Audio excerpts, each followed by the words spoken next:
Bonjour, dear viewers, and welcome to a new edition of our program Africa Today. In today's edition, we are going to talk about Egypt's membership of the BRICS. Actually, African countries have welcomed the opportunity to join the rising BRICS bloc of emerging economies as means to shift the global power dynamics and to ensure the multilateralism. More in the following report.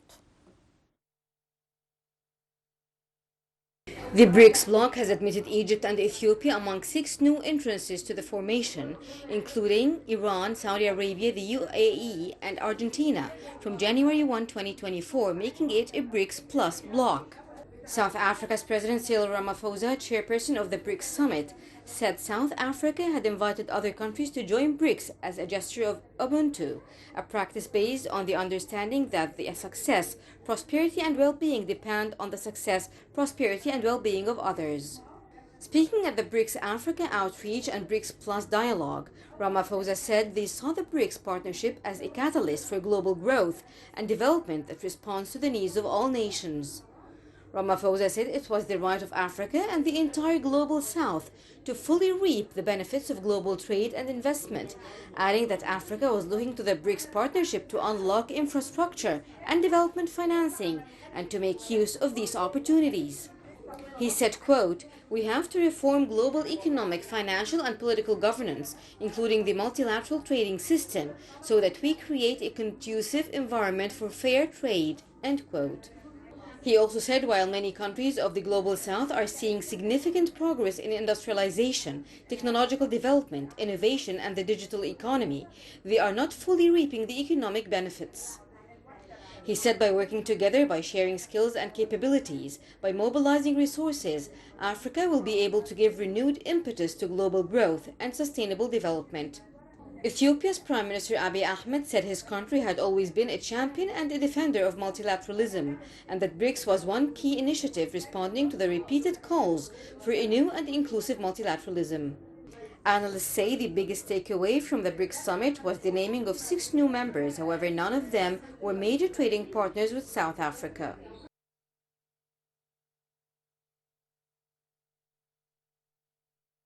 To shed more light on the issue, we are very much delighted to be joined over the phone by Ambassador Wafaa Baseem, former Assistant Foreign Minister. Ambassador Baseem, good afternoon to you. Good afternoon. Ambassador Baseem, why has the BRICS group garnered so much attention across the globe from your point of view? I beg your pardon, could you repeat the question? Indeed, why has the BRICS group garnered so much attention across the globe? I think it is because it has 5 most important diversified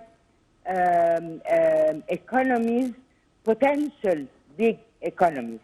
You have China, definitely, you have Russia, you have Brazil, you have India, you have South Africa, and these 5, as a grouping, they have 42% of the GDP of the entire world. Indeed. They occupy 18% of the trade, of the volume of trade at the universal level, and this is to be considered very seriously and very thoroughly. On the other hand, it is a grouping that is including 5 continents, as we can see that 4 continents that are not in any way included in the Western, let's say, fora. There were different Western fora, such as the EU, the Mercosur, the American grouping. We do have the Organization of American States. All these, and we have the World Bank. All these, they have this Western nuance, this Western character. Yeah. Mainly taking out of the Bretton Woods, while this grouping has more of the characteristics of the developing world, the developing countries, those who have built, who have gone at least halfway for their aspirations, for their hopes in better welfare for the population, and they are still progressing, let's say, even year after year. And they represent this so much desired future of the countries that are similar to them. So this is why I think this group has attracted the attention, the interest of the whole world, whether Western or non-Western. And you have the different, how would you say, comments on them. You have those who are saying it will not succeed, and those who are looking at it as a potential very strong international group. Indeed. Ambassador Baseem, actually around 40 countries have expressed willingness to join the BRICS bloc, with 24 extending actually formal requests. Why, in your opinion, did the bloc specifically invite the 6 nations to join, which are Egypt, the United Arab Emirates, Saudi Arabia, Argentina, Iran, and Ethiopia? Before, let's say that this, the idea of extending the membership of BRICS came at the summit under the presidency of China a couple of years or 3 years ago, and by this it was created what was called BRICS Plus. And the BRICS Plus included or had among it the countries that are interested to join BRICS, but also those who are interested to cooperate with that grouping without really being a member. And the BRICS Plus had the mandate from the presidents of BRICS to start exploring ways and means of expanding this grouping, putting the criteria that would allow the admission of one country or 2 or 3. And among these criteria, there was the political stability, the importance and geopolitical importance that each country is occupying in its own region, that it is a promising and potential economic power that is going on, that it has a strong base, economic base on which it can build, that it has good relations with each of the 5 members of the BRICS. When came this summit and all this, let's say, research has been done, the document has been presented to the ministers of foreign affairs of BRICS, there was that those who let's say, reached what we can call the short list were the 6 countries. And the item of expansion was particularly among the priorities of the agenda of work of this summit in Johannesburg. Actually, Ambassador Baseem, a study by the Egyptian Center for Thought and Strategic Studies said that Egypt's accession to the group benefits the Egyptian economy. Actually, how would you list the impact of this step on the Egyptian economy on the short and long terms? Well, you first have, I think it should be a win-win situation. We already have excellent relations with the countries members of the BRICS, the original ones, the founding fathers, and we also have good relations with all the new ones who have joined. So it should be, we should see at the end of the road a win-win situation. On both parties, we are having a great market that can absorb a lot of the products that are produced by these countries, whether at the level of agriculture or at the level of industrial products. At the same time, we also have a lot of hope, especially now that we are doing a good reform for Egypt experts abroad.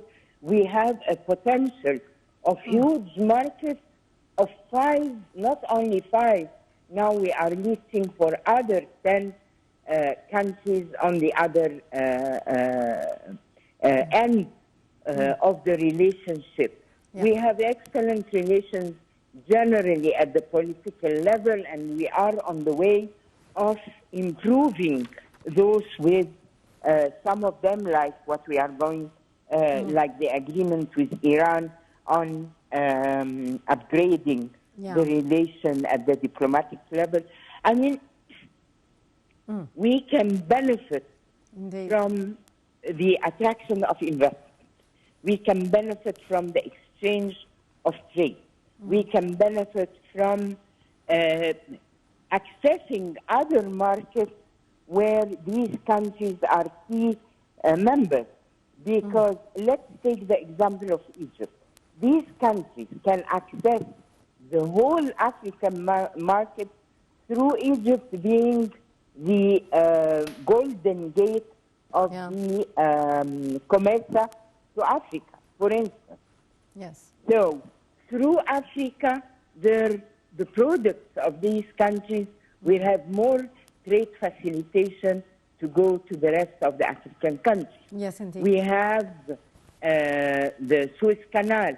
We have the new industrial free zones where these countries can build hubs that would help them to have better access to Europe and other places of the world as far as their products, their commerce is expected. Indeed, Ambassador Wafaa Baseem, former Assistant Foreign Minister, always a pleasure to listen to your very precious input, Ambassador Baseem. And moving on to Sudan, where fighting showed no signs of abating, as the UN issued a dire warning over the impact of war it said threatens to consume the whole country. The UN said the Sudan war threatens to consume the entire country.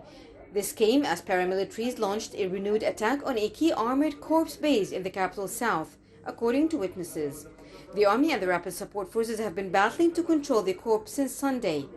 The war between Army Chief Abdel Fattah al-Burhan and his former deputy Mohammed Hamdan Dagalo, who commands the paramilitary RSF, has raged since April 15. It has spread from Khartoum and the western region of Darfur to Kordofan and Jazeera state, killing thousands and forcing millions to flee their homes. Martin Griffiths, Under-Secretary General of Humanitarian Affairs and Emergency Relief Coordinator at the UN, said Friday the war in Sudan is fueling a humanitarian emergency of epic proportions. He said this viral conflict and the hunger, disease and displacement left in its wake now threatens to consume the entire country. Conservative estimates from the Armed Conflict Location and Even Data Project say nearly 5,000 people have been killed. But the battles have prevented the recovery of the bodies of many others thought to have died. UN figures indicate that more than 4.6 million people have been forced to flee their homes due to the fighting. The raging war between the rival generals has devastated Sudan, already an impoverished nation, and numerous attempts to mediate a ceasefire, namely by the US and Saudi Arabia, have failed. Tens of thousands of people rallied in Niamey in support of last month's coup, a day after the country's new military rulers gave France's ambassador to Niger 48 hours to leave the country. More details in the following report. Supporters of Niger's National Council for Safeguard of the Homeland (CNSP) gathered at the General Sani Kountché Stadium in Niamey to express support for the junta's decision to expel the French ambassador. The flags of Niger, Algeria and Russia dotted the stands, while acrobats painted in Niger's national colors put on a show in the center of the pitch. Participants said the country fully supported the National Council for the Safeguard of the Homeland, which seized power after overthrowing President Mohamed Bazoum's government on July 26. The CNSP is led by General Abdurrahmani Tiani, who was made former colonial power France its new target. CNSP member Colonel Obro Amadou told the stadium crowd on Saturday that the fight will not stop until the day there are no longer any French soldiers in Niger. On Friday, Niger's foreign ministry announced that French ambassador Sylvain Ite had 48 hours to leave, claiming he refused to meet with the new rulers and citing French government actions that were contrary to the interests of Niger. Paris has since rejected the demand, saying that the putschists do not have the authority to make this request. The Economic Community of West African States, ECOWAS, has applied sanctions against the new regime and threatened to use military means to remove it if new rulers do not hand back power to Bazoum. Efforts to find a diplomatic solution are continuing, with Molly Fee, the top U.S. diplomat for sub-Saharan Africa, visiting Nigeria to meet ECOWAS officials. The U.S. State Department said Fee was also consulting senior officials in Benin, Ivory Coast, Senegal, and Togo, fellow members of the ECOWAS regional bloc. The new rulers in Niamey accuse ECOWAS of being in France's pocket. France has 1,500 soldiers based in Niger who have been helping Bazoum in the fight against insurgents that have been active in the country for years. Well, with that, our dear viewers, we come to the end of this edition of Africa Today, where we have been talking about Egypt's membership of the BRICS group and the African reaction to this very important step. Our dear viewers, that brings us to the end of our edition for today. Till tomorrow with another crew, it's goodbye. Many thanks for watching.